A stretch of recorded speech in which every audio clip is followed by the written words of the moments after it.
قل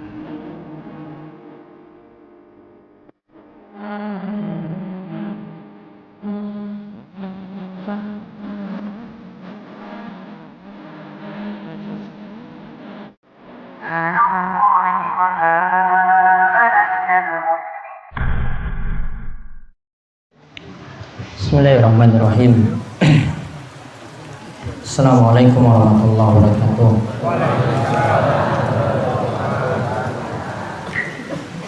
Innal hamdalillah nahmaduhu wa nasta'inuhu wa nastaghfiruh wa na'udzu billahi min shururi anfusina wa min sayyiati a'malina.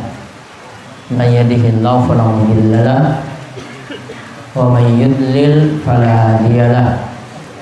Wa asyhadu an la ilaha illallah wahdahu la syarikalah wa asyhadu anna Muhammadan abduhu wa rasuluh. Allahumma sholli ala nabiyyina Muhammad wa ala alihi wa man tabi'ahum bi ihsan ila yaumiddin. Allahumma inna nas'aluka ilman nafi'a wa rizqan thayyiba wa amalan mutaqabbala.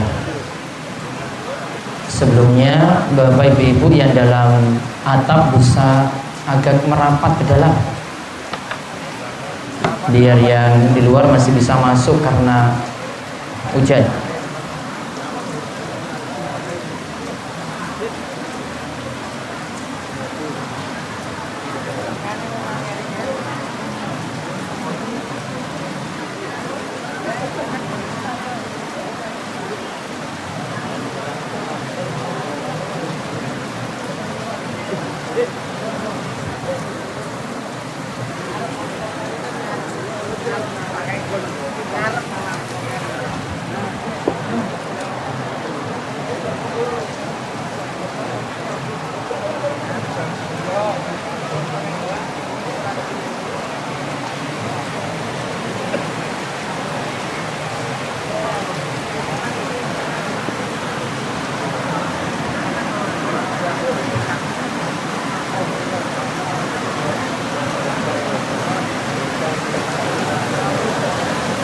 Baik, para jamaah sekalian, pada malam hari ini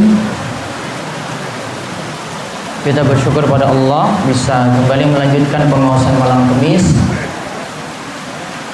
dan alhamdulillah Allah Subhanahu wa taala menurunkan hujan yang penuh berkah bagi kita sekalian. Mudah-mudahan hujan ini penuh manfaat, membawa keberkahan, dan hujan sebagaimana kata Nabi SAW itu baru diciptakan oleh Allah Subhanahu wa taala. Mugi-mugi dengan hujan yang turun membawa kebaikan bagi kita sekalian. Baik, untuk kesempatan kali ini kita mengkaji surat Yasin ayat 12 dengan judul Amalan Ketika Hidup, dan bekas-bekas amalan akan dicatat. Amalan ketika hidup dan bekas-bekas amalan akan dicatat.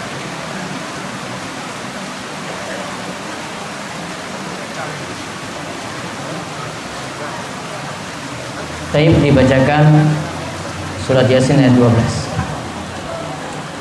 A'udzu billahi minasy syaithanir rajim. Inna nahnu nuhyil mauta wa naktubu ma qaddamu wa atharahum wa kulla syai'in ahsaynahu fi Sesungguhnya kami menghidupkan orang-orang mati, dan kami menuliskan apa yang telah mereka kerjakan dan bekas-bekas yang mereka tinggalkan, dan segala sesuatu kami kumpulkan dalam kitab induk yang nyata, Lauhul Mahfuz. Taib, ini surat Yasin ayat 12. Inna nahnu nuhyil mauta wa naktubu ma qaddamu wa atharahum wa kulla syai'in ahsaynahu fi imamin mubin. Sesungguhnya kami, yaitu Allah Subhanahu wa taala, nuhyil mauta, akan menghidupkan lagi yang telah mati. Wa naktubu, dan kami catat ma qaddamu, amalan-amalan manusia yang telah dilakukan, wa atharahum, dan juga bekas-bekas amalan mereka. Wa kulla syai'in, dan segala sesuatu, ahsainahu, kami kumpulkan, fi imamin mubin, di dalam kitab yang nyata, yaitu Lauhul Mahfuz. Di sini ada istilah ahsainahu. Orang Arab itu kalau untuk hitung-hitung itu nggak bisa. Maka dahulu mereka itu biasanya kalau disuruh hitung sesuatu cukup memasukkan, misalnya ada batu yang mereka butuh hitung, ada sesuatu yang butuh hitung, maka dimasukkan dalam wadah. Sehingga ketika ada yang tanya, itu jumlahnya berapa? Ini loh sekian wadah. Nah, sekian wadah ini sesuatu yang sudah dikumpulkan. Maka amalan-amalan manusia tadi sudah dikumpulkan di dalam catatan, yaitu yang ada di Lauhul Mahfuz. Lauh itu artinya lembaran, Mahfuz itu artinya terjaga. Berarti dalam catatan yang sudah terjaga, nggak mungkin lagi diutak-atik oleh yang lainnya. Sekarang kita lihat maksud ayat. Sesungguhnya Allah akan membangkitkan manusia setelah matinya untuk membalas amalan yang telah ia perbuat. Allah mencatat kebaikan dan kejelekan yang telah dilakukan ketika ia hidup, juga athar atau bekas amalan yang ia tinggalkan setelah meninggal dunia. Jadi yang dicatat itu ada kebaikan, juga termasuk nanti keburukan. Nanti kita akan bahas amalan kita ketika di dunia itu Allah catat, baik amalan ketaatan, ibadah maupun amalan kejelekan, semuanya dicatat. Begitu pula untuk asar. Ini kita sudah meninggal dunia, masih punya bekas-bekas, itu namanya asar. Kita sudah meninggal dunia, masih punya bekas-bekas, itu Allah juga catat. Dan nanti dikumpulkan dalam kitab Lauhul Mahfuz. Jadi ada dua yang dicatat di sini oleh Allah. Yang pertama itu amalan yang sudah dilakukan. Kita sholat, puasa, bayar zakat, ya, kita ngaji. Ini namanya amalan yang sudah dilakukan. Kemudian ada bekas-bekas amalan. Kita sudah meninggal dunia, sudah mati, amalannya itu masih tersisa. Contoh ilmu kita ajarkan pada orang lain, ilmu itu masih dipakai. Atau ada yang mengambil sodakoh jariah, sodakohnya masih dipakai. Maka ini namanya bekas, namanya asar. Semuanya nanti akan dikumpulkan nanti pada hari kiamat. Terus yang berikutnya, bekas amalan itu bisa berupa ilmu yang diajarkan pada yang lain. Inilah yang menunjukkan pentingnya dakwah ilallah dan besarnya pahala yang diperoleh. Bekas amal bisa berupa ilmu. Ini diantaranya. Nanti akan kita lihat penjelasan lebih lengkap. Bisa berupa ilmu. Ketika kita mengajarkan ilmu pada orang lain. Contoh ngulang iqra. Ngulang iqra itu ilmu atau bukan? Ilmu. Jangan diremehkan nih orang yang ngulang iqra ini. Iqra-nya itu kan alif batasanya itu kan dipakai terus. Maka selama dipakai ilmu tadi, untuk sampai dia baca Al-Fatihah itu lancar, untuk dia itu baca Al-Quran juga bagus, maka ilmu ini jadi amal jariah. Ya, ilmu ini jadi amal jariah, yaitu kita sebut amal yang langgeng. Ya, maka orang yang mengajarkan ilmu ini artinya orang yang dakwahkan ilmu. Ini termasuk orang yang utama dalam hal ini. Ketika dia dakwahkan ilmunya, walaupun ilmu yang sederhana tadi, Bapak Ibu sekalian, contoh ngulang Quran saja, maka ini akan menjadi manfaat ketika ia telah meninggal dunia. Terus, segala amalan dan niat telah dicatat dalam kitab yang berada di tangan malaikat yang berada di Lauhul Mahfuz. Tadi amalan juga niat-niat kita, niat untuk kebaikan. Selama ini dia punya tekad untuk melakukan amalan tersebut, niatnya juga dicatat. Dicatat dalam kitab yang berada di tangan malaikat, yang itu berada di Lauhul Mahfuz. Terus, mengenai ayat yang artinya, dan kami menuliskan apa yang telah mereka kerjakan, dan bekas-bekas yang mereka tinggalkan. Menurut Ibnul Jauzi, yang dimaksud ma qaddamu adalah akan dicatat kebaikan yang telah ia lakukan di dunia, begitu pula keburukan. Nah, jadi kalau ma qaddamu itu apa yang telah dilakukan. Kalau tadi bekas-bekas tadi itu berarti apa yang ditinggalkan. Jadi yang di dunia selama kita hidup yang kita amalkan itu namanya ma qaddamu. Sedangkan kalau kita sudah meninggal dunia ada bekas-bekasnya namanya wa atharahum. Terus setiap amalan tadi telah dicatat dalam Imamul Mubin. Yang dimaksudkan di sini adalah Ummul Kitab, induk kitab. Demikian disebutkan dalam ayat lain yang artinya, ingatlah suatu hari yang di hari itu kami panggil tiap umat dengan pemimpinnya.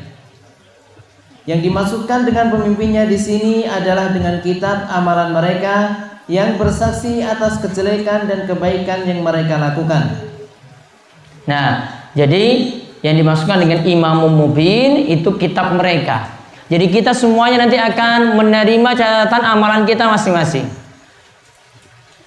Ada yang menerima kitab dengan tangan kanannya. Fa amma man utiya kitabahu bi yamini fasawfa yuhasabu hisaban yasira. Ada yang menerima kitab dengan tangan kanannya, maka nantinya dia akan mendapatkan hisab yang mudah. Ada juga sebaliknya, menerima kitab dengan tangan kirinya dari belakang punggungnya. Wa amma man utiya kitabahu wara'a dhahri fasawfa yad'u subura. Dan ada orang yang menerima kitabnya tadi, catatan amalnya tadi dengan tangan kirinya dan diterima dari belakang, bukan diterima dari depan, diterima dari belakang punggungnya, tanda orang yang dihinakan. Karena kalau kita diberi baik-baik itu dari depan. Ya, kita diberi baik-baik itu dari depan, namun dia nerima dari belakang. Diterima dengan tangan kirinya dari belakang, menunjukkan adalah kehinaan untuk orang tersebut. Nah, intinya maksud ayat di sini adalah yang pertama, Allah di sini bisa membangkitkan manusia nanti pada hari kiamat. Kemudian maksud ayat lagi yang kedua, setiap yang kita lakukan itu nanti dicatat dan nanti akan dibalas. Juga bekas-bekas amalan kita dicatat dan juga nanti dibalas. Termasuk juga nantinya semua dihimpun dan nanti akan dibalas nanti. Semua dihimpun dalam Imam Mubin tadi, catatan amal kita, dan nanti akan dibuka pada hari kiamat. Kemudian akan dihisab satu persatu dari amalan yang telah kita lakukan. Kita mohon pada Allah Subhanahu wa taala semoga hisab kita adalah hisab yang mudah pada hari kiamat. Amin. Ya, sekarang kita lihat bekas amalan berupa langkah akan dicatat. Yang dimaksud bekas amalan menurut tafsiran pertama adalah bekas langkah kaki. Nah, sekarang kita bahas khusus bekas amalan. Di sini yang disebutkan pertama bekas langkah kaki.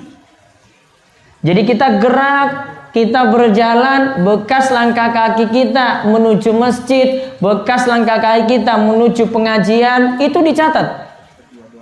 Ya, itu dicatat bekas langkah kakinya. Sekarang kita lihat ada kalimat yang bagus dari seorang tabi'in yang namanya Qatadah. Qatadah rahimahullah mengatakan, seandainya Allah lalai dari urusan manusia, maka tentu saja bekas-bekas kebaikan dan kejelekan itu akan terhapus dengan hembusan angin. Nah, kalau andai saja bekas-bekas itu tidak dipedulikan, angin datang, bekas kaki tadi sudah terhapus. Kita tidak ada lagi bekas yang dihitung. Terus, akan tetapi Allah Subhanahu wa taala menghitung seluruh amalan manusia. Begitu pula bekas-bekas amalan mereka. Sampai-sampai Allah Subhanahu wa taala akan menghitung bekas-bekas amalan mereka baik dalam ketaatan maupun dalam kemaksiatan.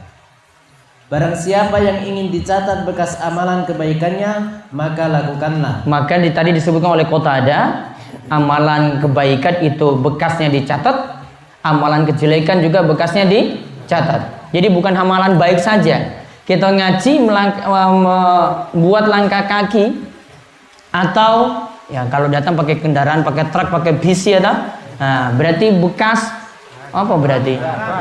Iya, ban. Ya. Tepaknya di jalan itu gimana? Ya. Itu selama muter itu dicatat itu. Dari Tanjung Sari, Tepus itu berapa itu? Muternya itu berapa kali itu? Dicatat. Ya. Pulang lagi sama juga demikian. Ya, pulang juga nanti dicatat seperti itu pula. Jadi nggak ada yang sia-sia. Pergi dicatat, pulang juga dicatat. Meskipun kehujanan. Kehujanan tambah lagi. Ya. Bukannya teles-teles saja pas mulai itu ora masalah. Ya. Walane malah tambokeh. Ya. Terus dari Jabir bin Abdullah. Sekarang kita lihat hadis yang menunjukkan bekas langkah kaki itu dicatat. Dari Jabir bin Abdullah radhiyallahu anhu berkata, di sekitar masjid ada beberapa bidang tanah yang masih kosong. Maka Bani Salamah berinisiatif untuk pindah dekat masjid. Ketika berita ini sampai ke telinga Rasulullah sallallahu alaihi wasallam, beliau bersabda, rupanya telah sampai berita kepadaku bahwa kalian ingin pindah dekat masjid. Mereka ingin pindah dekat masjid. Kenapa ingin pindah? Ada tanah yang kosong. Mumpung ada tanah yang kosong, biar cerak juga dengan masjid. Ya, biar dekat juga dengan masjid. Terus Nabi SAW nanti menjelaskan. Mereka menjawab, benar wahai Rasulullah, kami memang ingin seperti itu. Beliau lalu bersabda, wahai Bani Salamah, tetaplah kalian tinggal di rumah kalian, sebab langkah kalian akan dicatat. Tetaplah kalian tinggal di rumah kalian, sebab langkah kalian akan dicatat. Itu nanti diganti Bani Salimah. Saya belum ganti dari tadi. Bani Salimah, bukan Salamah. Yang 2 poin. Wahai Bani Salimah, diyarakum tuktab asarukum, diyarakum tuktab asarukum. Wahai Bani Salimah, rumahmu di situ, sudahlah biarkan. Bekas langkah kakimu nanti akan dicatat. Wahai Bani Salimah, diulang lagi, bekas langkah kakimu akan dicatat, maka tetaplah tinggal di situ, nggak usah dekat dengan masjid. Karena makin jauh dengan masjid, berarti makin banyak langkah. Maka itu nanti akan dicatat. Dan tentang ini, walaupun para ulama dalam hal ini berselisih pendapat tentang riwayatnya, ada kisah juga sama tadi dari Bani Salimah, di mana saat itu mereka Bani Salimah ini ingin pindah tadi, kemudian turun ayat ini. Inna nahnu nuhyil mauta wa naktubu ma qaddamu wa atharahum wa kulla syai'in ahsaynahu fi imamin mubin. Ketika mereka ingin pindah rumah dekat dengan masjid, kemudian turunlah ayat ini. Sesungguhnya kami menetapkan bagi kalian ya kematian, kami menghidupkan kalian lagi setelah kalian itu mati, dan kami catat amalan yang telah kalian lakukan dan bekas-bekasnya. Amalan yang telah dilakukan dan bekas-bekasnya. Maka ayat ini katanya asbabun nuzulnya menurut sebagian ulama dikarenakan Bani Salimah tadi yang mau pindah dekat dengan masjid. Riwayatnya disebutkan oleh Imam At-Tabari, namun sebagian ulama seperti Syekh Mustafa Al-Adawi mengatakan riwayatnya itu lemah atau dhaif, ya, namun sebagian yang lain menganggapnya itu tidak masalah. Terus bekas amalannya diikuti oleh orang lain. Bekas-bekas amalan menurut tafsiran lainnya adalah bekas kebaikan dan kejelekan yang diikuti orang lain.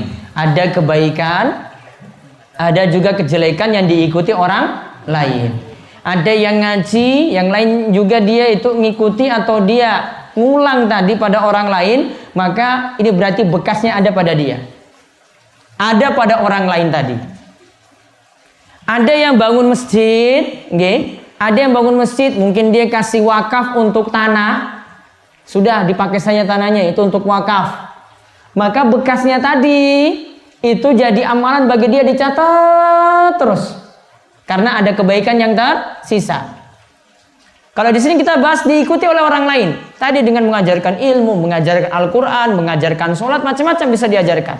Termasuk juga yang dicatat sini adalah kejelekan yang diikuti oleh orang lain. Bisa jadi dari kita ada murid-murid kita yang mengikuti kejelekan yang kita lakukan. Atau bisa jadi orang tua yang ada di rumah mempengaruhi istri akhirnya ikut jelek juga, atau mempengaruhi anak juga ikut nakal. Biasanya ini loh, Nggak apa-apa lah, tersinggung lah, nggak masalah. Bukan masalah nggih? Iya, bener tersinggung, siapa suruh ngaji. Biasanya kalau bapaknya itu merokok, podo paham berarti ini. Anak ibu ya? Berarti siapa yang bawa itu tadi? Ya wes, berarti wes paham. Saya nggak usah kasih alasan jauh-jauh. Lihat nanti bapaknya itu siapa. Maka kadang kalau anaknya itu tanya, anaknya komentar, Ustadz ini gimana? Saya mau bangun subuh itu tepat waktu.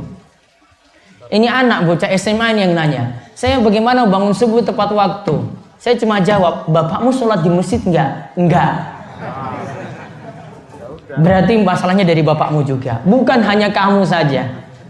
Biasanya kamu sulit bangun, itu gara-gara bapakmu dulu nggak pernah didik juga untuk bangun. Namun kalau orang tuanya itu biasa bangun subuh, pasti anaknya juga dijak. Betul apa betul? Berarti ini masalahnya nih bapak ini. Tadi rokok, tadi juga malas bangun subuh. Itu asalnya dari situ. Nggak usah lihat jauh-jauh, nggak usah salahkan anak. Ya, ibu rata-rata baik-baik kok, bapaknya sengelan kok biasanya. Ibunya sudah ngajak anaknya sholat, bapaknya malah sholat. Iya, bapaknya kan anaknya bisa pakai alasan, wah kui bapak wae ora tangi. Ya dia lanjut. Coba tadi anaknya tadi diingatkan lagi, kamu ngerokok, ibunya yang nasihatin. Namun dia gampang bantahnya, wah bapak aja kayak begitu. Seminggu saslop, apa orang slop? Nah, itu kan. Maka nggak akan jauh-jauh loh bapak. Maka ingat, hati-hati kalau ini dari jenengan yang buat masalah, dapat bagian dosa juga dari anak. Ya, bapaknya gali, anaknya juga sama seperti itu, dapat juga. Ya, dosa dari orang tua ini dapat juga dari anaknya karena dia contohkan yang jelek-jelek dalam rumah.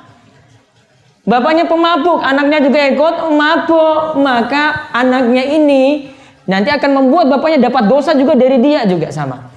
Jadi bapaknya dapat dosa dari anaknya dikarenakan dia beri contoh yang jelek pada anak.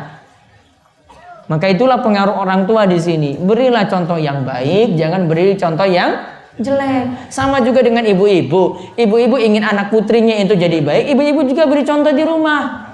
Bukan keluar rumah pakai baju you can see. Ya. Bukan yang buka-buka aurat seperti itu, mboten. Celananya cuma kata endek.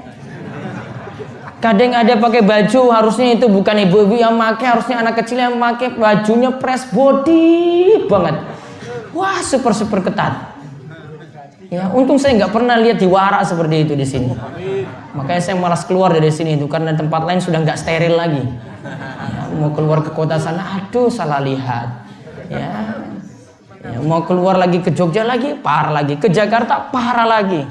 Ya, fitnah di mana-mana, godaan di mana-mana. Ya, ini tadi maksudnya bekas amalan seperti itu. Ada kebaikan yang diikuti orang lain, ada kejelekan yang diikuti orang lain. Yang ikuti tadi berarti kita dapat bekas amalnya. Dia ngikuti kita baik, oh berarti kita dapat baikan bekasnya tadi. Dia ngikuti kita dalam hal yang jelek, oh berarti dia ikuti kita juga dapat bekas juga kejelekannya. Sekarang lihat hadis dari Jarir radhiyallahu anhu, Rasulullah SAW bersabda. Dari Jarir radhiyallahu anhu, Rasulullah sallallahu alaihi wasallam bersabda, barang siapa melakukan suatu amalan kebaikan lalu diamalkan oleh orang sesudahnya, maka akan dicatat baginya ganjaran semisal ganjaran orang yang mengikutinya dan sedikit pun tidak akan mengurangi ganjaran yang mereka peroleh. Sebaliknya, barang siapa melakukan suatu amalan kejelekan lalu diamalkan oleh orang sesudahnya, maka akan dicatat baginya dosa semisal dosa orang yang mengikutinya tanpa mengurangi dosanya sedikit pun. Man sanna fil islami sunnatan hasanatan. Siapa yang memberikan sunnah hasanah, ya, memberikan contoh yang baik. Ini sebenarnya ada ceritanya dari hadis Jarir ini, ada cerita Nabi SAW ketika itu lihat ada orang miskin datang. Kemudian ingin memotivasi para sahabat, ayo siapa yang bisa bantu orang miskin ini? Maksudnya bantu untuk keluarkan sedekah. Maka ketika itu orang-orang ya ingin siap-siap bersedekah, namun harus ada yang jadi pelopor ketika itu. Ada seorang yang keluarkan hartanya itu banyak, numpuk di situ duluan. Kumpulkan di situ duluan. Orang ini jadi contoh bagi yang lainnya. Kemudian ketika itu datang sahabat yang lainnya mengikuti dia lagi, bawa harta yang banyak numpuk di situ untuk membantu orang miskin tadi. Maka sampai dihitung tadi, hartanya banyak sekali yang terkumpul untuk sedekah pada orang miskin tadi. Maka keluarlah hadis ini. Man sanna fil islami sunnatan hasanatan. Siapa yang jadi contoh, pelopor kebaikan, lantas diikuti oleh orang lain, dia jadi contoh duluan kan? Dia kan yang sedekah duluan tadi. Yang lainnya nyontoh, maka baginya pahala. Dia kan sedekah dan juga pahala dari orang-orang yang mengikutinya, tanpa mengurangi pahala orang yang mengikuti tadi sedikit pun juga. Sebaliknya, ada orang-orang yang memberikan contoh yang jelek. Ini macam-macam loh di sini. Bisa jadi dia berikan jadi pelopor kesyirikan. Bisa nggak jadi pelopor kesyirikan? Bisa. Bisa jadi dia jadi pelopor amalan-amalan sing ora ono tuntunan. Bisa nggak seperti itu? Bisa. Wah, dari dia siapa yang bawa amalan ini ke dusun ini? Wah, niku Pak niku loh. Oh, berarti dia yang jadi pelopor. Ya, dia yang jadi pelopor dalam hal ini. Dicontoh oleh masyarakat banyak. Dicontoh oleh masyarakat banyak. Contoh misalnya, di tengah-tengah kita itu punya kebiasaan kalau anak itu mau lahir dibacakan surat apa? Surat apa? Yusuf biar gantengnya kayak Nabi Yusuf. Terus surat apa meneh? Maryam biar ayune kayak Maryam. Emangnya sudah pernah lihat Maryam? Kalau Yusuf saya akui memang Yusuf itu setengah ketampanan laki-laki itu ada di Nabi Yusuf. Seluruh ketampanan laki-laki separuhnya itu ada di Nabi Yusuf. Namun Maryam saya belum tahu. Ini nggak tahu ini filosofinya dari mana ini baca Yusuf dan Maryam ini. Ya. Kenapa nggak surat An-Nur yang artinya cahaya gitu? Ya. Namun yang dipilih surat Maryam. Ya. Iya kan seperti itu kan? Nah kalau dia jadi pelopor, hati-hati. Ini siapa yang pelopori ini? Karena ini harus ada contoh terlebih dahulu saking Nabi kita Muhammad Sallallahu Alaihi Wasallam. Nggak bisa kita tujuannya nanti biar anaknya itu selamat. Kalau itu lanang maka nanti selamat ketika lahir. Baca surat Yusuf. Biar nanti juga ketika lahirnya itu wedok putri, biar nanti ayu cantik selamat, maka dibacakan surat Maryam. Harus ada dalil. Kalau nggak ada dalil nggak boleh. Maka nggak boleh jadi pelopor untuk buat amalan ini terlebih dahulu. Sampai ada dalil. Paham ya? Ya, sampai ada dalil. Masih ada nggak seperti ini di sini? Masih. Masih ada nggak di tengah-tengah kita? Masih. Tinggal diperbaiki. Alon-alon pelan-pelan. Ya. Nanti diberitahu nggak seperti itu. Kalau ingin untuk keselamatan bayinya, banyak-banyak berdoa pada Allah Subhanahu wa taala, tidak mesti dengan membaca surat-surat semacam itu. Apalagi tentukan bulannya. Ya, biasanya sebelum kelahiran itu pas kandungan berapa bulan? 7 bulan. Ya. Mitoni kan? Nah, suratnya betul tadi seperti itu? Betul seperti itu? Nah, dulu saya nggak dibacakan, yo tetap koyong ini kok. Lihat Nabi Muhammad SAW untuk putra-putranya nggak pernah beliau lakukan, ya tetap tadi ada putranya, ada namanya Qasim, Abdullah, ada namanya Ibrahim, ya ada putri-putrinya juga. Kalau putri-putrinya itu hidup semuanya, kalau putra-putranya itu meninggal dunia ketika mereka masih kecil. Kalau putri-putrinya, ya kecuali Fatimah sampai Nabi SAW itu meninggal dunia masih hidup. Namun putri-putrinya meninggal sebelum Nabi SAW itu wafat. Ya. Semuanya biasa-biasa saja, tidak pernah Nabi SAW amalkan dengan amalan-amalan surat tertentu. Padahal Al-Quran itu turun di tengah-tengah beliau. Beliau tidak pernah membacakan surat tadi, Yusuf atau surat Maryam ketika bayi tersebut itu lahir. Nah, jadi berilah contoh-contoh yang baik. Jangan membuat amalan-amalan yang tidak ada tuntunan. Apalagi nanti dicontoh oleh orang lain. Termasuk juga dalam hal sholat. Beri contoh yang baik kepada orang lain. Contoh misalnya, di tengah-tengah kita belum pernah dilakukan sholat isyraq. Apa sholat isyraq? Sholat isyraq apa?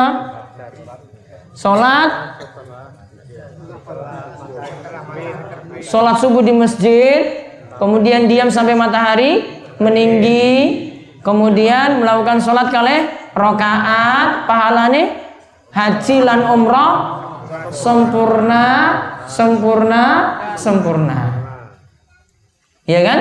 Nah, kita lakukan pertama kali di masjid kita, yang lain itu nggak pernah lakukan. Terus yang lain akhirnya nyontoh, Pak, niku sholat apa tuh Pak? Oh, ini sholat isyraq. Nah, habis itu diajarin sholatnya seperti ini caranya. Jenengan jadi pelopor ini, berarti nanti yang lain melakukan, jenengan dapat pahala terus. Ya, dapat pahala dari itu. Maka berilah contoh yang baik sehingga yang lainnya itu bisa mencontoh kita dan kita dapat pahala dari mereka. Sekarang kita masuk faedah ayat ke-12. Allah akan menghidupkan makhluk yang telah mati, yang telah menjadi tulang belulang pada hari kiamat kelak. Itu mudah bagi Allah untuk melakukannya. Jadi Allah akan menghidupkan makhluk yang telah mati, yang sudah masuk dalam kubur, yang sudah jadi tulang belulang, yang sudah terpisah-pisah, misalnya tulangnya sisi sana, tulangnya sisi sini, Allah bisa satukan semuanya. Terus kesimpulan dari surat An-Naba ayat 6-16. Ada 4 bukti adanya hari berbangkit kelak, yaitu, nah di sini dibuktikan, nanti dibuka surat An-Naba juz 30 ayat 6-16 itu menunjukkan adanya hari berbangkit. Artinya orang yang sudah mati tadi dalam kubur itu bisa dibangkitkan pada hari kiamat. Karena ada orang-orang yang tidak meyakini kalau wis mati sudah jadi tulang belulang, nggak mungkin balik lagi hidup. Maka di sini Allah buktikan dalam beberapa surat, dalam beberapa ayat, diantaranya surat An-Naba ayat 6-16. Dibaca satu. Allah mampu menciptakan langit dan bumi. Nah, di situ dijelaskan tentang Allah menciptakan langit dan bumi. Kalau Allah itu mampu menciptakan langit dan bumi, maka menciptakan manusia lebih mudah. Karena menciptakan langit itu lebih berat. Karena langit itu besar sekali, kemudian tidak bertiang. Lihat kalau atap sini bertiang, ya. Langit tetap terjaga seperti itu. Kalau Allah mampu menciptakan itu, maka untuk manusia lebih mudah lagi. Yang kedua, Allah mampu menghidupkan tanah setelah matinya. Kalau ada tanah, kemudian disirami air hujan, awalnya mati, gersang, gak ada yang hidup, disirami air hujan, akan subur, kembali lagi hijau. Seperti ini kalau Allah mampu lakukan, maka membangkitkan manusia yang telah mati pada hari kiamat mudah bagi Allah. Yang ketiga, Allah mampu menciptakan manusia, maka lebih mudah lagi untuk dibangkitkan. Sesuatu yang diciptakan dari awal alias baru, disuruh kembalikan lagi lebih mudah. HP ini kalau kita cuma perbaiki saja gampang. Buat dari awal kan lebih berat, iya kan? Namun kalau ini sudah rusak, taruhlah rusak total, kemudian kita cari spare partnya yang rusak, bagian-bagian yang rusak diperbaiki lagi, maka kembali lagi normal seperti dulu. Maka manusia diciptakan awal itu lebih berat daripada nanti cuma dibangkitkan saja. Karena dibangkitkan saja itu berarti cuma melanjutkan. Alias melanjutkan itu lebih mudah daripada memulai dari awal. Ini kaidah umum. Kadang beberapa masalah saya jawab dengan kaidah ini. Melanjutkan lebih mudah daripada memulai dari awal. Ini dalam masalah apa-apa. Contoh, kita sholat.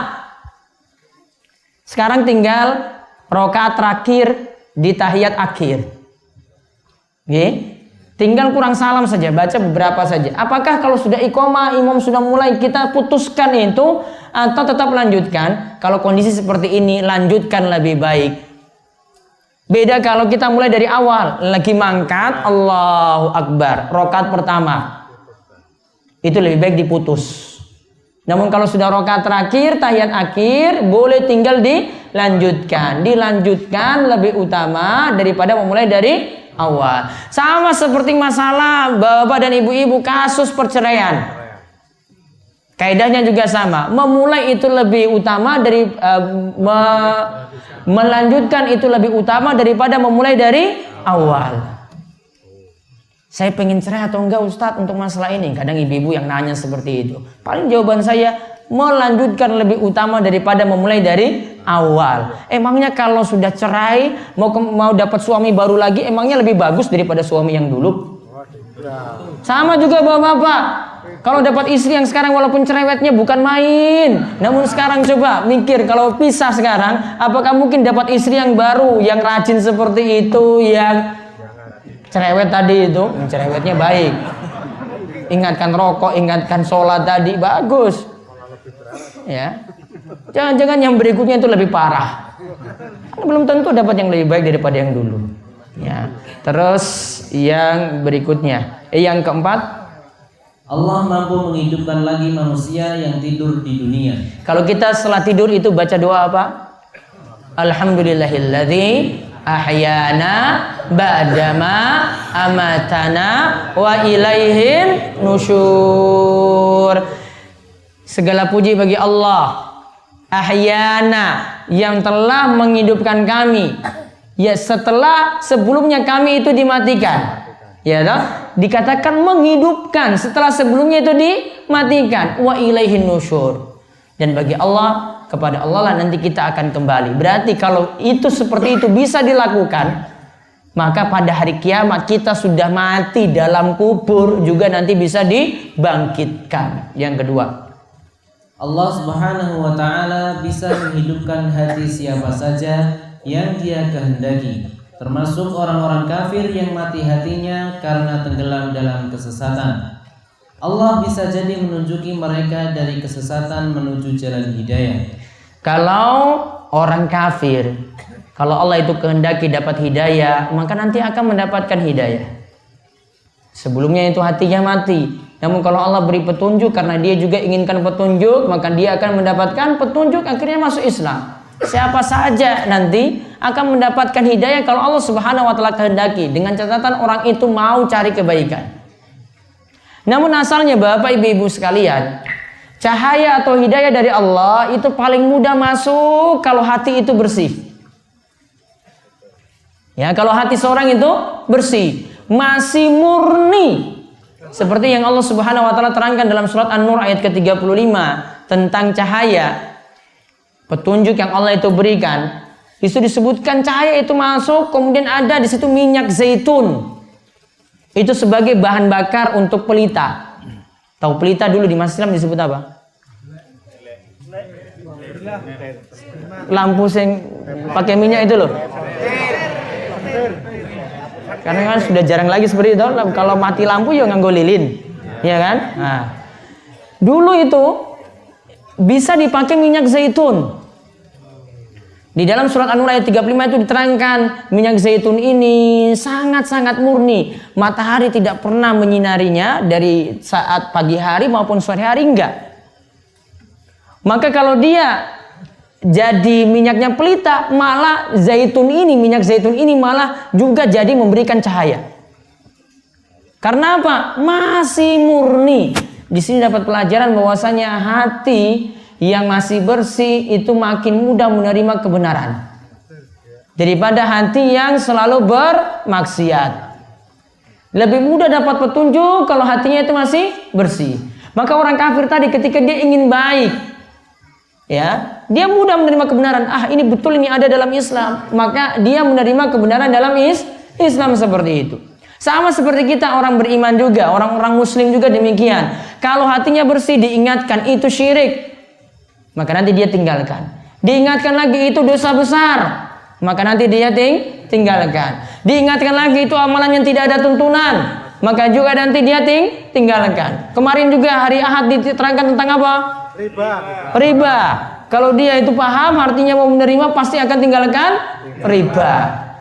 Iki wis rampung urung ki masalah riba iki.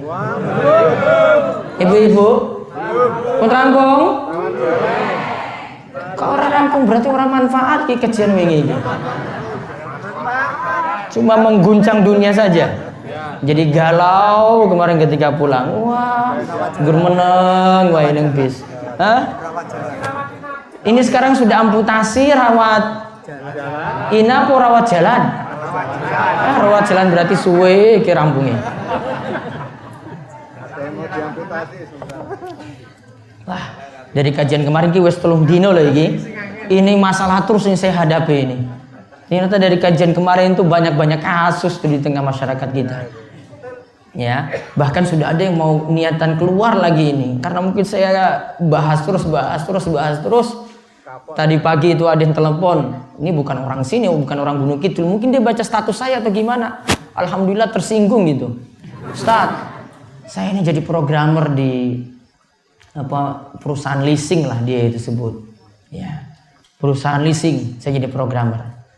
Apa saya juga terkena laknat itu dalam hadis Rasulullah SAW itu melaknat pemakan riba, yang nyetor, yang nyatet, dan jadi 2 saksi. Iya, kamu dilaknat. Saya jawab apa adanya saja. Kamu dilaknat. Dilaknatnya apa? Yaitu kamu itu jadi pencatat, programmer berarti dia nyatat juga kan? Ya. Atau kamu jadi 2 saksi.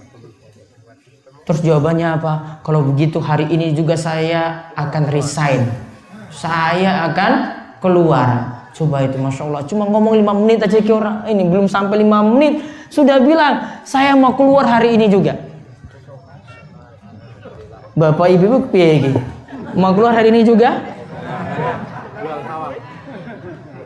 Jual sawah untuk amputasi tadi?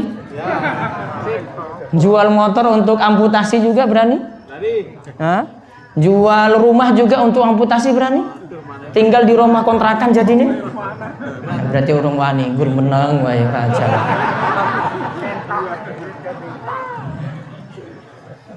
Ya mudah-mudahan Allah angkat dari kesulitan-kesulitan yang ada. Ya beban berat memang ini ya, utang.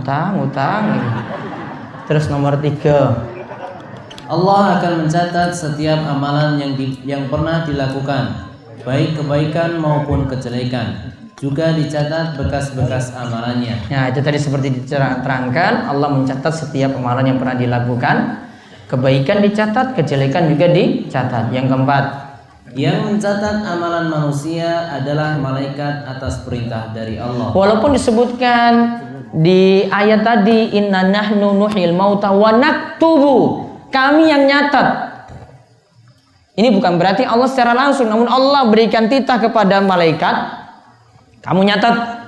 Namun karena perintah dari Allah, Allah dapat menyebut juga Allah yang nyatat untuk amalan-amalan manusia tadi. Namun yang mencatat amalan kita adalah para malaikat. Terus yang kelima, amalan tidak akan berhenti dengan kematian jika seseorang memiliki bekas amalan seperti ilmu, sedekah jariah, dan anak soleh yang selalu mendoakannya. Nah, sebagaimana kata Nabi SAW, idza matal insanu in qata'a amalu illa min thalath. Jika manusia itu meninggal dunia, maka amalannya terputus kecuali 3. Yaitu apa? Ilmu.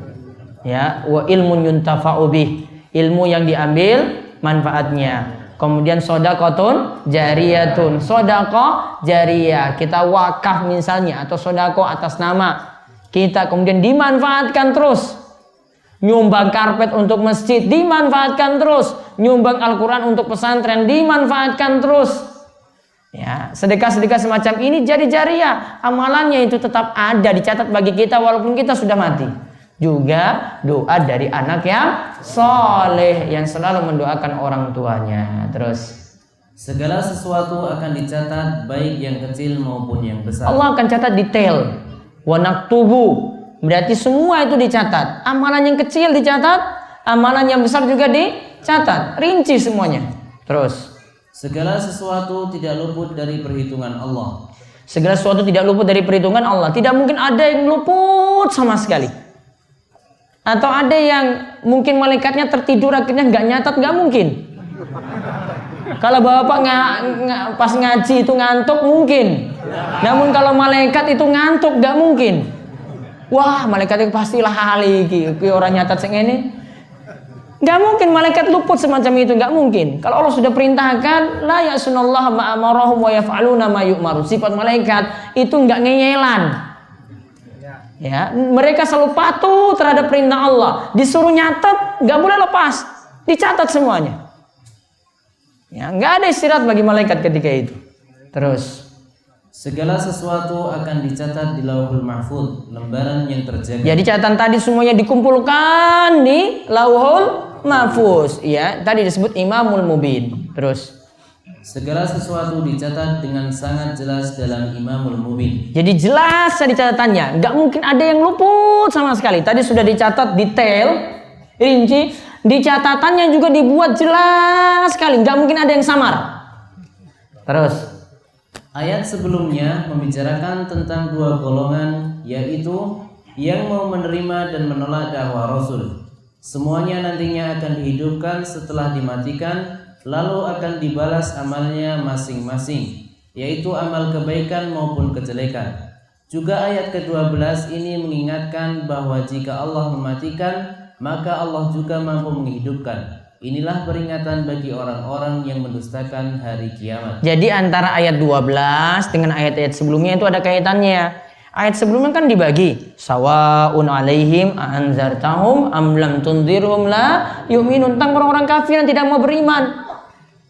Kemudian innama tunziru man ittaba'a dzikra wa khasyur rahman. Ini orang yang mau menerima kebenaran. Berarti yang tadi kafir tidak mau beriman, dia akan dibalas. Dicatat amalannya, akan dibalas. Maqaddamu, amalan yang dia lakukan, kejelekan yang dia lakukan akan dibalas.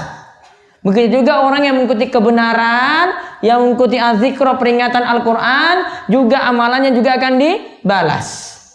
Ya, jadi setiap ayat itu pasti punya kaitannya dengan ayat sebelumnya. Wallahu a'lam bishawab. Nah, sebelumnya monggo jika ada yang ingin bertanya silahkan lewat tertulis atau bertanya langsung, mohon disediakan mic. Kemudian kami ingatkan ada dua pengumuman penting. Yang pertama untuk tadi sudah diumumkan, besok Sabtu Legi itu kajian ibu-ibu. Masih seputar selingkuh lagi. Di Masjid Besar Al-Huda Klaten tentang kisah Aisyah yang dituduh selingkuh. Bukan hanya orang-orang di sini aja yang dituduh selingkuh. Namun dulu istri Nabi SAW juga dituduh selingkuh.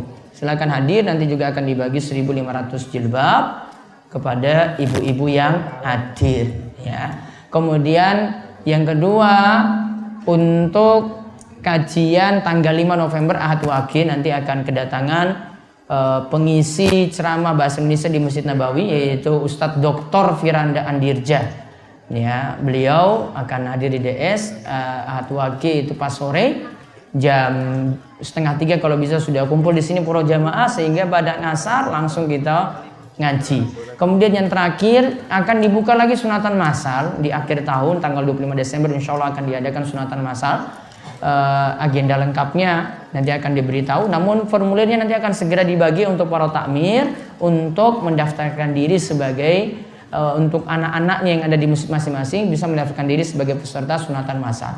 Nanti ada juga kajian bahasa Arab saat liburan, bisa umum diterima.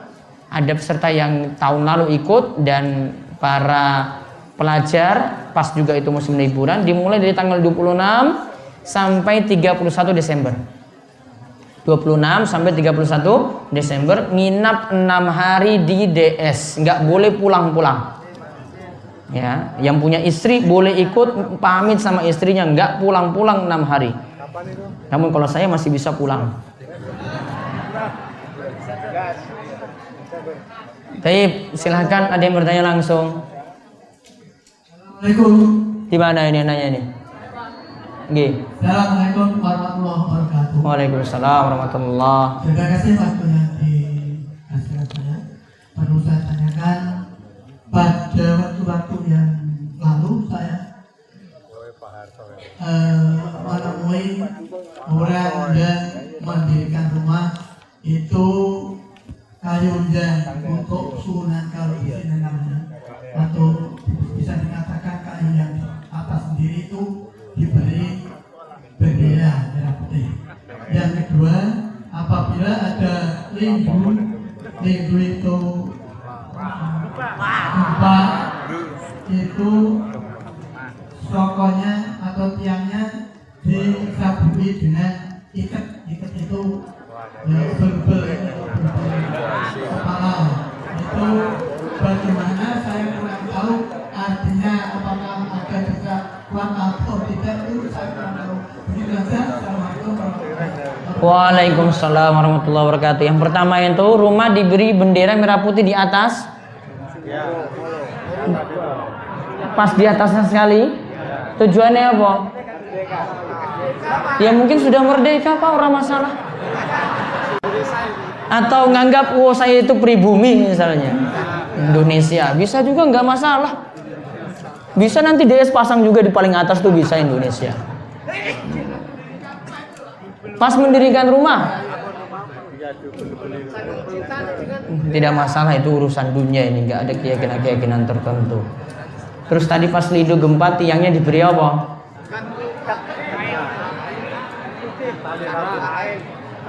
Terus tujuannya apa?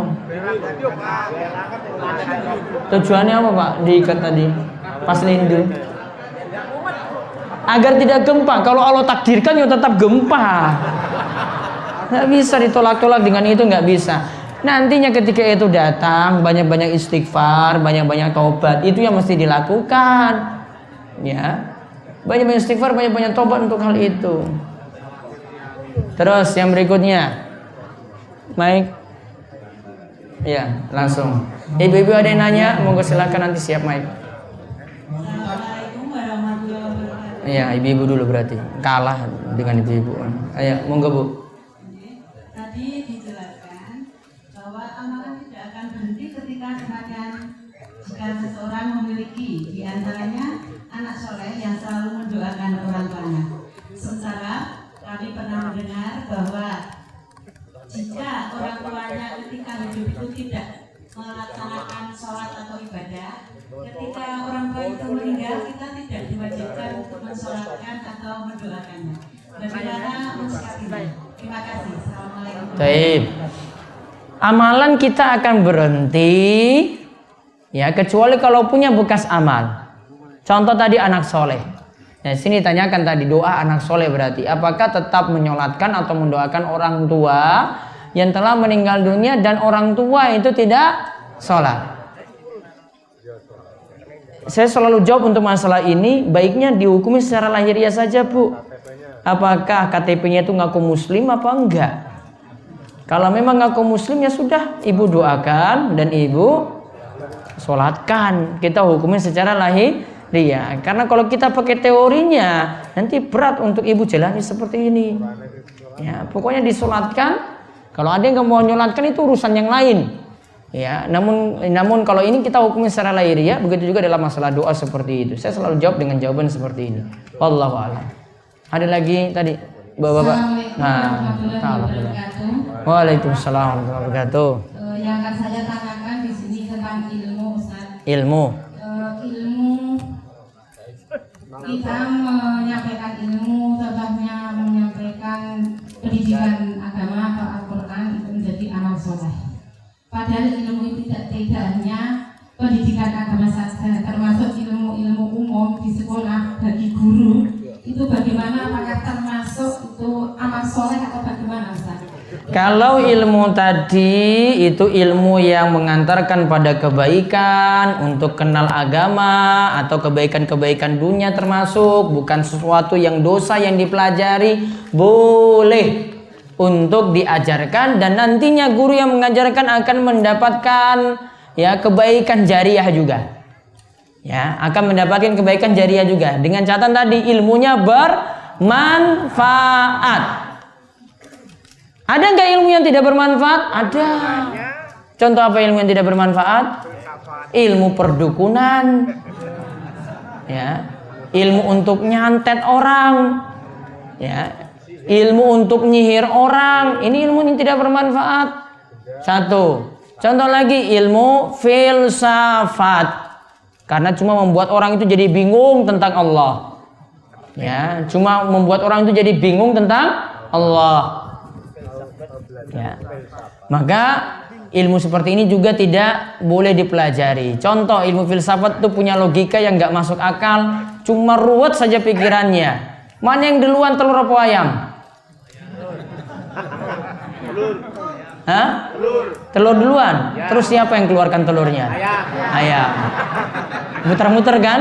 Tahu ujung-ujungnya apa masalah ini? Ujung-ujungnya kalau begitu, kalau Allah, ya, Allah itu ada, berarti siapa yang sebelumnya sebelum Allah? Itu ujung-ujungnya pertanyaannya. Maka itulah logikanya filsafat. Ruwet. Pikirannya kita sudah yakin tentang Allah, akhirnya bertanya-tanya lagi. Makanya orang filsafat tuh nggak kenal Tuhan. Ya, orang filsafat tuh nggak kenal Tuhan. Pemikirannya seperti itu. Nah, ini ilmu yang tidak boleh dipelajari, dan ada ilmu-ilmu yang lainnya lagi yang tidak boleh dipelajari. Jadi secara umum ilmu dunia selama itu adalah berisi kebaikan boleh untuk diajarkan, dan juga nanti akan termasuk dalam wa ilmun yuntafa'u bi, ilmu yang diambil manfaatnya. Terus Waalaikumsalam warahmatullahi wabarakatuh. Mau bertanya tentang pendidikan pada anak, Ustaz. Iya.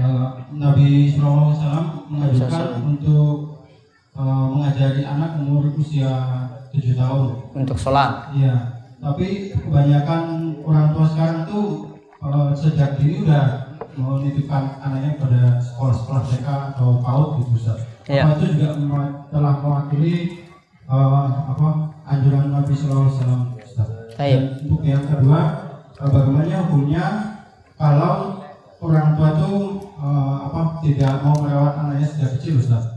Sejak mungkin sebelum usia balik, atau mungkin Dititipkan ke siapa anaknya?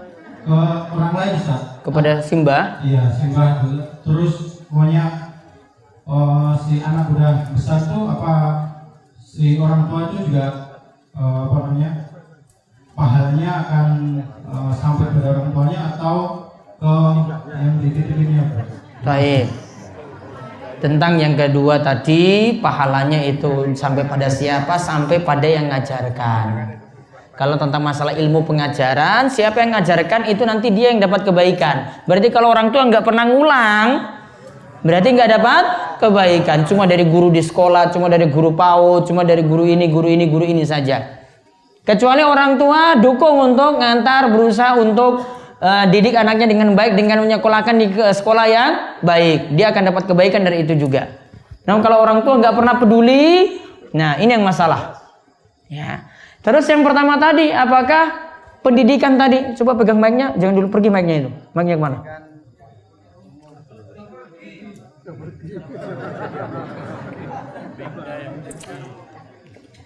Tadi ilmu tadi. Coba mic-nya, saya biar ngomong langsung. Nah.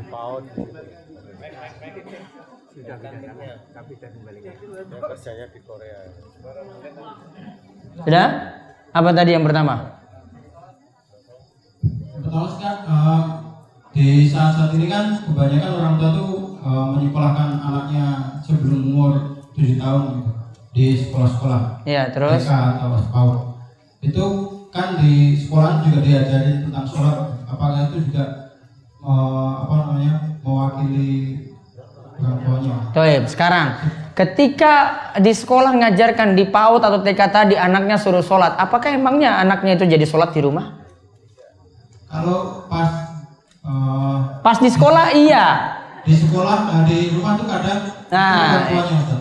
Ya kadang. Kalau orang tuanya nggak sholat, orang tuanya di masjid itu kadang ikut. Gitu. Ikut. Kalau orang tuanya nggak sholat, iya kan? Ya. Iya. Berarti pendidikan itu bukan dari sekolah sebenarnya intinya. Intinya itu dari orang tua di rumah. Mau diajarkan jadi baik apapun di sekolah, ternyata di rumah bapaknya tadi perokok berat. Bapaknya tadi pemabuk berat. Ibunya ya kayak gitu ibunya. Kira-kira anaknya jadi baik nggak? Cuma mengandalkan sekolah saja, nggak akan pernah jadi baik. Ya masalahnya ada juga orang tua yang berdalil kayak gitu, Ustaz. Sepertinya saya udah menyekolahkan gitu. Oh enggak, di rumah dia beri contoh yang jelek ya nggak bisa. Coba lihat tadi tentang perintah sholat ketika umur 7 tahun. Siapa yang ngajak sholat umur 7 tahun? Orang tua apa sekolah? Orang tua. Itu masalah di rumah loh itu dibahas. Ketika 10 tahun nggak mau sholat, dipukul. Siapa yang mukul tadi? Orang tua juga, bukan masalah sekolah. Sekolah ini cuma mengarahkan saja. Sedangkan yang ngurus semacam itu adalah orang tua. Jadi intinya baiknya itu dari rumah. Poin paling penting ini adalah pada ibu-ibu. Ya. Di samping bapak juga memberikan pendidikan sama juga. Namun yang interaksi paling banyak di rumah adalah ibu. Bapak nggak boleh lepas. Karena nanti ibu-ibunya salah ngajar, bapak tegur. Oh, nggak seperti itu ngajarnya. Bapak ngarahkan juga. Makanya pendidikan, biasanya para ulama sebutkan itu. Induk pengajaran itu dari seorang wanita. Makanya ketika nikah, itu disuruh pilih istri yang soleha. Iya toh? Dipilih istri yang soleha. Sekarang masalahnya kalau sudah punya istri, ya sudah, istrinya yang dididik jadi soleha. Saya nggak suruh rabi lagi. Gitu loh Pak. Makanya kalau ada pengajian, ibu-ibunya itu dijak ngaji. Gitu. Wah, aku ora rabi meneh iki, saiki ora soleha. Ya kepiye? Yang ada ini loh diperbaiki. Nanti yang belum nikah itu yang nanti cari yang soleha. Intinya itu pada istri, bukan mesti milih yang ayu, yang cantik, yang bahenol, bukan. Itu nggak penting itu pilihan nomor 4 itu seperti itu. Yang penting solehanya. Soleh itu nggak bisa dibayar-bayar loh kayak gitu. Saya. Mana lagi? Assalamualaikum. Waalaikumsalam warahmatullahi wabarakatuh. Ya monggo. Iya. Sehat toh?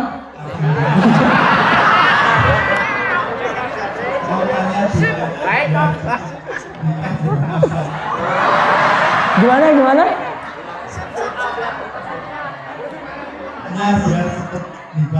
Doa biar cepat nikah. Masya Allah, belum nikah umurnya segitu. Berapa tahun sekarang? 27. Wah, sini masih banyak gini. Ada coba ngaceng coba yang ini.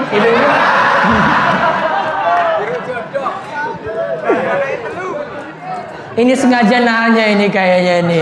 Maksudnya suruh ustaznya carikan jodoh itu. Tunggu ngaji setahun dulu baru nanti saya carikan jodoh berarti. Ya.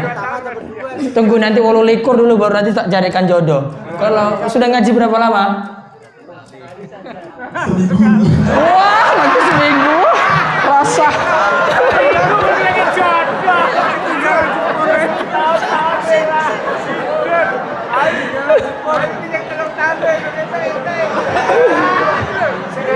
Ya gaji sudah 2 tahun aja belum dapat. Tunggu setahun lagi nanti dia panggil saya ya. Nanti tanya lagi setahun lagi, Ustadz saya sudah ngaji setahun. Itu baru nanya nanti. Nanti tinggalnya di mana? Hah? Tepus. Tepus gampang itu. Ini sampingnya gitu ini. Setiap Ahad Wage nanti saya ke Tepus, nanti saya carikan nanti untuk kamu tuh. Tunggu setahun dulu Pak. Paradal nanti setahun lagi nanti itu. Iya. Kesuwen. Kebelet apa piye? Iya nanti insya Allah. Wah galau nih jomblo belakang ini.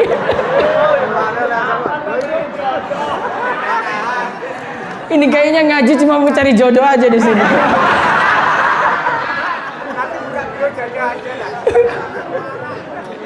Taib, ini ada pertanyaan lewat kertas sekarang.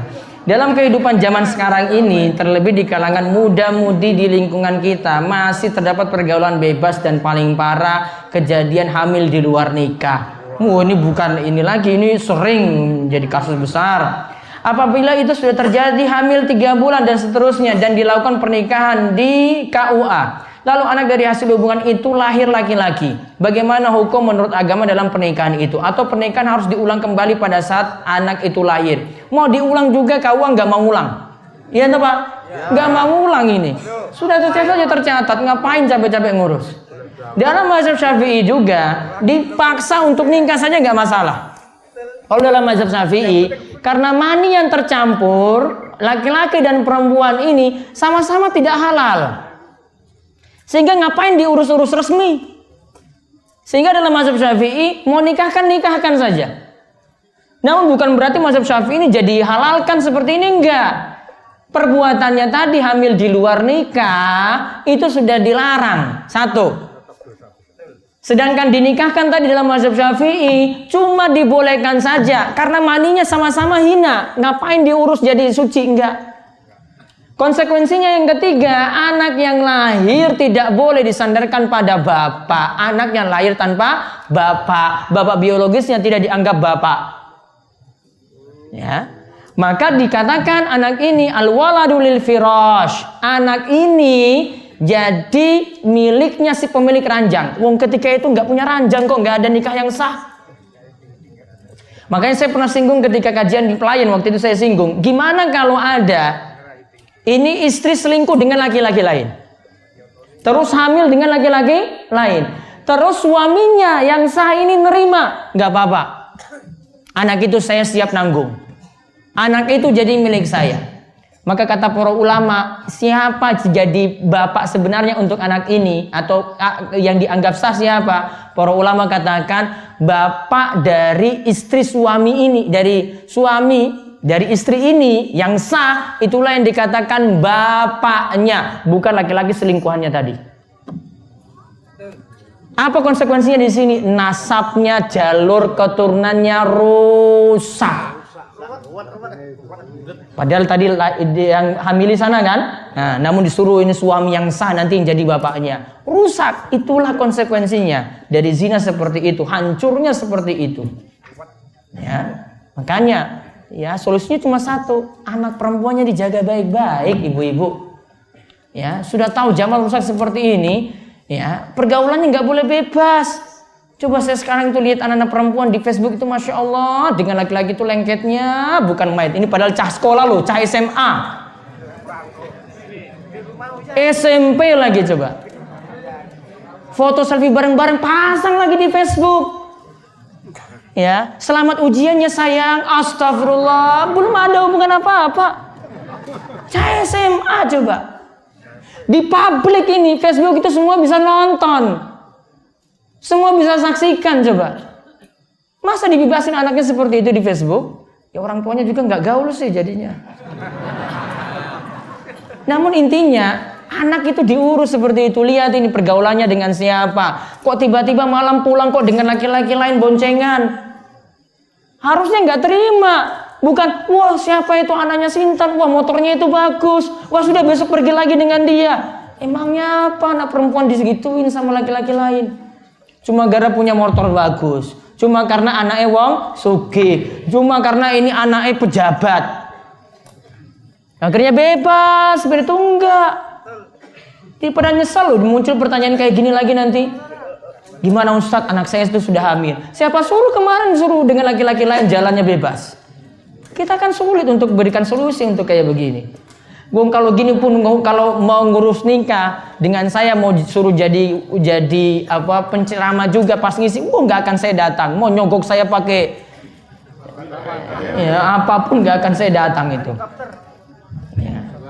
Mohon maaf Ustaz, ya. Ini dari SMS ya, dan tadi ada seorang teman dari Tepus yaitu mohon untuk cara jodoh bagaimana. Sementara ini ada kiriman pesan lewat WhatsApp ini. Assalamualaikum Ustaz. Waalaikumsalam warahmatullahi wabarakatuh. Sebenarnya saya malu dengan nasib saya ini. Tapi ini semua akan saya usahakan lewat penceriman yang bisa membantu masalah kehidupan saya. Begini Ustaz, yang baik hati, saya mau tanya, adakah jodoh buat saya? Ini murni dari pesan singkat Ustaz, silakan dijawab. Ya. Sudah, nanti kapan-kapan saya bahas lagi itu masalah jodoh ini. Aduh. Harusnya ini buat biro jodoh ini kayak gini. Bentar, ini saya jawab dulu ini biar rampung. Apakah boleh mencucikan pakaian di laundry yang kerjanya bukan muslim? Asalnya masih boleh, tetap sah, dan yang jelas kalau kerjaannya itu bersih dan tidak ada masalah dengan itu, tidak diketahui juga masalahnya, nggak masalah. Ada paham jemuran pakaian yang diangkat orang yang tidak sholat, pakaian tersebut dicuci kembali? Oh, enggak. Orang yang tidak sholat kita nggak katakan dia itu najis, ya enggak loh. Najisnya dari pemahaman, ya. Najisnya itu dari pemahaman, atau kotornya itu dari pemahamannya, bukan dari badannya, bukan dari ketika dia itu nyentuh. Kami adalah seorang muslim, kami sudah sadar tiap Idul Adha selalu berkurban, tetapi kurban kami tersebut tidak pernah kami atasnamakan salah satu dari keluarga kami. Apakah kurban kami itu syah? Baiknya kalau bapak yang keluarkan dana untuk kurban, atas nama bapak untuk kurban tadi. Kalau istri yang punya dana untuk kurban, berarti atas nama istri untuk kurban tersebut. Atau diatasnamakan satu keluarga, ini keluarganya Pak Muhammad. Ya, ini diatasnamakan satu keluarga. Seperti itu yang dituntunkan dalam agama kita. Apakah setiap kurban harus selalu kami atasnamakan sebagai sohibul kurban? Iya, yang punya dana atasnamakan dirinya atau atasnamakan keluarga. Saya dulu sering mengimami amalan. Saya sudah sejak tahun 2011 sudah tidak mau lagi mengimaminya. Namun masih sering diminta untuk memimpin dan tetap saya tolak, dan sudah kami sampaikan itu amalan yang tidak ada tuntunannya, akan tetapi masih ditirukan. Apakah saya masih dapat dari amalan tanpa tuntunan tadi? Maksudnya karena dia yang nyontohkan pada yang lainnya, apakah juga dia tetap dapat dosa? Yang jelas sudah berusaha untuk menerangkan pada jamaah. Sekarang saya sudah berhenti dan saya sarankan bapak ibu-ibu tidak ikuti lagi. Kalau seperti itu insya Allah tidak akan dapat dosa waris dari yang lainnya. Saya punya tabungan di bank non syariah. Bagaimana hukumnya? Riba apa bukan bunga yang didapat dari tabungan tersebut? Bunga bank itu riba. Bunga bank itu riba. Sehingga tidak boleh dimanfaatkan untuk kepentingan pribadi walaupun bunganya itu 1 M. Walaupun 1 miliar.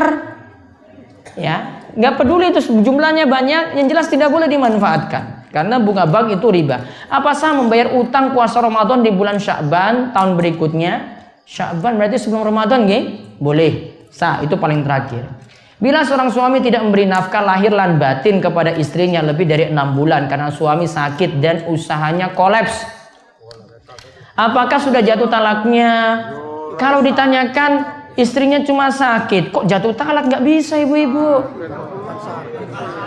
Istrinya sakit 6 bulan, nggak beri nafkah lahir dan batin. Kewajiban ibu cuma sabar.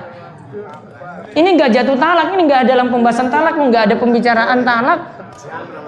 Adapun kalau ibu menuntut seperti ini, saya sarankan tidak. Apalagi cuma masalah ini karena masalah yang suami sudah tidak mungkin seperti itu. Kalau ibu bisa membantu urusan suami, masya Allah itu dapat pahala besar di sisi Allah.